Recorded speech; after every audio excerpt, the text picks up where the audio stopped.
Hey everyone, welcome to the first episode of Yesterday and Today in Crypto.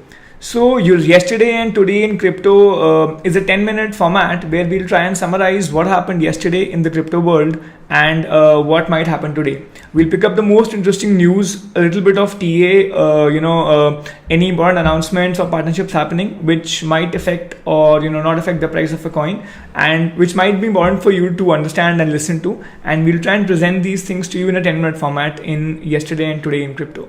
So let's start today with just understanding what the market capitalization is. So we saw that on 19th March we were at an all-time low. That was about $275 billion, and in the past 2.5 days, we've kind of gained about $80 billion. So where did this money come from, right? This money has come from Bitcoin moving up, about $1,000 in the past 2 days. So as you can see in the chart, this was a major support, this trend line, and Bitcoin respected this trend line in the Feb 6th crash, and it then went up and it again respected the trend line on 19th of March and bounced up from $7,200. It was able to cross the first resistance, which is around $8,300, pretty easily, and pumped up to about $9,100.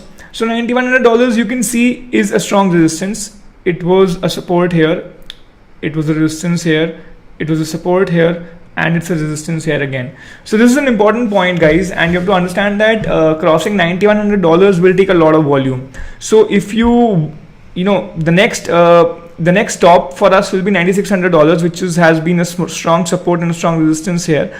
But for us to cross $9,200 today, we'll need a lot of volume. And you can see that the volume has been declining, and there has been a sell volume also in the past 1 day.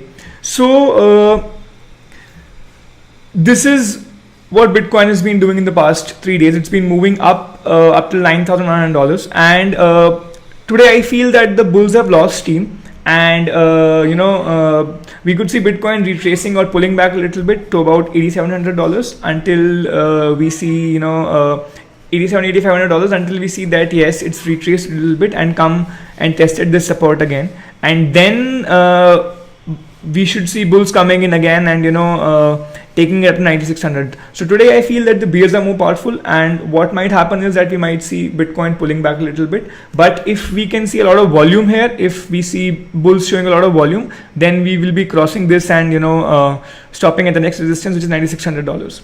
So in terms of saying if it's a bull market or not, I would still wait for confirmation. Those confirmations for me would be crossing $10,500 and then the big resistance of $11,600. If we are able to cross this in the coming days, then we can say with surety that yes, the bear trend has ended and we've entered the bull market. But until then, I still see Bitcoin going up, getting rejected at heavy resistances and probably traveling down. So until then, it cannot be confirmed as a bull market. So if you come to think about it, that $80 billion by this kind of pump, why did this pump come? So if you think about it, why did Bitcoin's price rise $1,000 in the past 3 days? A few reasons which can be attributed to it are Tether, $300 million of Tether has been issued, and this is a pretty controversial issue where whenever Tether releases coins, we see that Tether releases new coins, it improves the liquidity of the market. We see Bitcoin's price going up. So Tether's worth $300 million were released in 1 day, and look what happened. This is not a drastic price increase, but still it gave us a good bump when this happened. So this was one of the reasons why people feel that, and even I feel that the Bitcoin's rise, Bitcoin's price rose. At the same time, we also saw, the G20 FSB, saying to all the countries that we should not be stopping, cryptocurrencies. We should not be putting a ban on them, but we should be, regulating cryptocurrencies. So this, when the statement came around from G20, this was a pretty positive statement in the entire game, and this led to a price bump up. So this price bumping up at the same time, this one. So when we bumped up from 7,200 level, this was the time when the news about G20s, FSB group saying that we should be talking about regulating Bitcoin and we should not be talking about banning cryptocurrencies. So this was it, and G20 was a pretty soft, in my view. G20 was a very soft kind of cryptos was approached with a very soft agenda this time. Agreed, there was nothing about banning cryptocurrency, but these guys didn't take any stand there. So the basic stand was that we need more data. We need more data to understand what can be proposed. We cannot propose regulations right now, but we need more data. So they've asked these guys to come back in July with more data, and then based on this data they'll figure out that should we regulate, if we regulate, how do we regulate. So this was how G20 ended, and these are the two reasons which I feel strongly resulted in Bitcoin gaining $1,000. So now if bulls have more power and they can push it up, we see ourselves touching 9,600 and then possibly 10,500. But if we don't see bulls having that power, and if we see that bears take the market away, we might see a pullback to about 8,500. So let's see what happens in Bitcoin today. Coming to some good news, have you guys checked this new drama out? It's called Delete Facebook, Understanding the Need for Decentralization in the Modern World. So we saw that a couple of news came in front. Christopher Wheel, former employee of Cambridge Analytica, he blew the whistle on the company's alleged practices in using Facebook profiles to target voters in United States. So this is a pretty big issue about data piracy, which warms us up to the fact that we need decentralized systems in place where we can protect our data. And in the modern world, when everything is coming on apps and everything is being done through a digital medium, we really need to safeguard this data with us, because as a human being we produce a lot of data points. When we sleep we produce data points, when we walk we produce data points. These the fitness bands we have, those produce data points. Me using my laptop, you using YouTube to view me, we all are producing data points. So if this data is being used to manipulate us, this in itself creates a need for a more decentralized world in place. And that gets the point out that yes, we understand the value of decentralization, and this need of data privacy will push this revolution even further.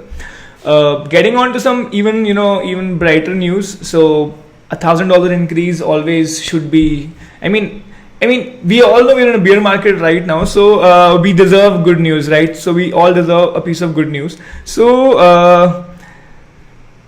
Twitter CEO, Bitcoin will become the world's single currency. So the Twitter CEO Jack Dorsey is bullish about Bitcoin. He feels that this can become the world's single currency, but he feels this will not happen today.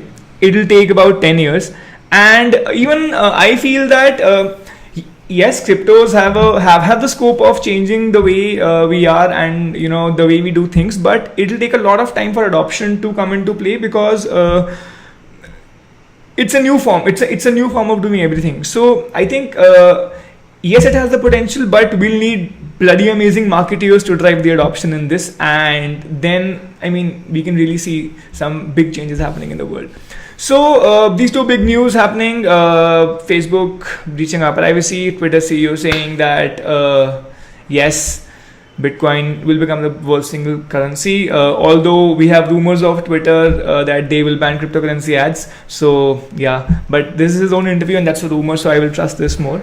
Moving on further, let's talk about scalability. So one more reason, if I were to talk about when will we see the next bull run.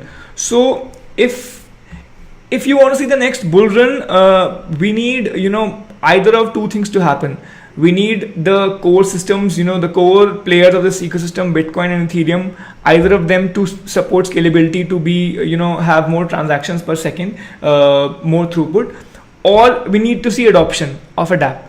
So either of these things will now push the second bull market, because speculation game is done. A lot of people have entered the market. a lot of us understand, everybody wants to see technology, showing something to us. So it is high time that things became scalable and we started using cryptocurrencies and crypto products in our daily life to actually see if they give you any value or not. So good news on this. Lightning Network has been released. So this did not get released yesterday, but this was a big release which I want to tell everybody that Lightning Network is out, and this has come on beta. So Lightning Network is a way of scaling up Bitcoin number of transactions Bitcoin users can do per second. If you want to know in detail about Lightning Network, we'll do a session on this sometime later. So Lightning Network got released, and Lightning Labs also got funded by Jack Dorsey, the Twitter CEO. So I think that's why he gave this statement. We also saw, Vitalik talking about Plasma Cash, which is a more scalable form of, transferring money to one person to the other. So this is, so the reason of sharing these two videos and, this links with you is that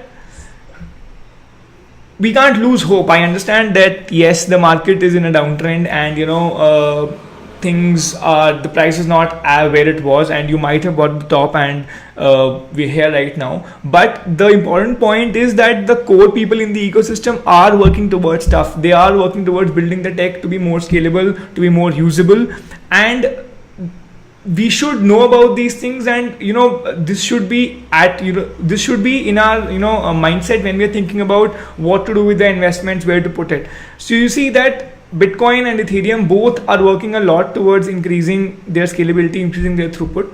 So that is happening. We are seeing younger projects like Stellar gearing up to adopt the Lightning Network. So Stellar has said that they will be onboarding the Lightning Network. So this makes them the first project to formally announce the integration. So you see that when the price is down, the people are working on the technology. So this is the game, guys. Like, if technology also improves, the price is bound to improve. If the technology does not improve, the price is not going to go anywhere. So everybody involved in the ecosystem who has money in the markets or wants to put money or is interested in the blockchain ecosystem as a whole really needs to understand that's what is happening on the technology front. What are the problems we are facing? Why is there so much volatility? And perhaps then you will be able to understand the price movements better. So these three pieces are very important, that they tell us that scaling is happening. The biggest players are worried about it, and everybody in the ecosystem is supporting the things done by these big players, so that everybody can actually make the entire crypto ecosystem usable and more adoptable. Coming down to a section of this, we saw Crypto Kitties raising 12 millions from money in these guys. Let's see. So Naval Ravikant, Coinbase, Fred, Bitfury head of strategy, Bill Tai, Zynga founder Mark Pinicus. I mean, what does this show, guys? Like, what does this show? CryptoKitties was able to stall the Ethereum network. That means people loved it. Because people loved it, people wanted to use it. When people used it, Ethereum network got blocked. The point is not that Ethereum's network got blocked. The point is people wanted to use it. We had a product in the crypto ecosystem which people used. And this is the part. The reason I think why it got funded by Anderson Horowitz's Union Square Ventures, and these guys, is because people are trying to make People are trying to make dApps which lead to more adoption, and this is exactly what the world needs. We need the world to adopt cryptocurrency products. So any kind of, if you want to do some innovation in this sector, if you have any ideas, around dApps which can make people, spend cryptocurrencies or adopt cryptocurrencies, I think that's a very, very big market because nobody is working on them. And we can see that CryptoKitties just got $12 million because they made a very cute project wherein people wanted to use Ethereum. Yeah, so that is that. Coming down to this news. So this happened. Yes, a 15-year-old guy backdoored a tamper-proof currency wallet, and that currency wallet was Ledger Nano. Okay, this is not going down. Yeah, it's kind of hanged. So we're still seeing this is the same guy, Salim Rashid, who first could find a fault in Trezor, and Trezor and Rashid, in a joint way solved that, that problem, that bug. And now this guy, the same guy, has found a backdoor entry to Ledger Nano S, and he's put out, the entire point on Twitter to these guys. Let's see how they react to it. I would like to know, guys, how are you, making sure that your currency is safe? What are you guys doing? That'll be cool to know. If you want me to do any of, videos on how to use these, that is that.